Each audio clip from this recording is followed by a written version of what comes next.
ഞാൻ സ്റ്റിച്ച് ചെയ്യുന്ന അപ്പർ സ്ലീവിൻ്റെ ഫ്രണ്ട് കർവ് ഷേപ്പിംഗ് സ്കെയിൽ ഇല്ലാതെ തന്നെ ഈസി ആയിട്ട് എങ്ങനെ കട്ട് ചെയ്തെടുക്കാമെന്ന് നോക്കാം.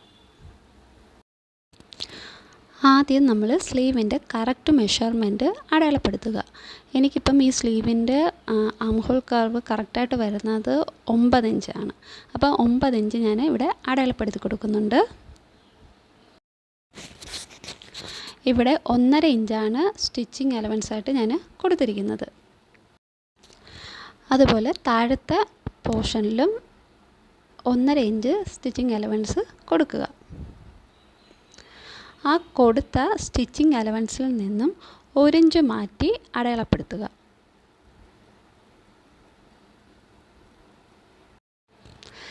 ഇനി നമ്മൾ അഡീഷണലായിട്ട് വരച്ച 1 ഇഞ്ച് ഉണ്ടല്ലോ, ആ 1 ഇഞ്ചിൻ്റെ പുറത്തേക്ക് നമ്മൾ മെയിൻ മെഷർമെൻറ്റായിട്ട് എടുത്തിട്ടുള്ള 9 ഇഞ്ച് നമ്മൾ അടയാളപ്പെടുത്തിയിട്ടുണ്ട്. ആ അടയാളപ്പെടുത്തിയതും കൂടെ ജോയിൻ ചെയ്ത് ഞാൻ ഈ വീഡിയോയിൽ കാണിക്കുന്നത് പോലെ കറക്റ്റായിട്ട് സ്ലീവ് ജോയിൻ ചെയ്ത് വെക്കുക.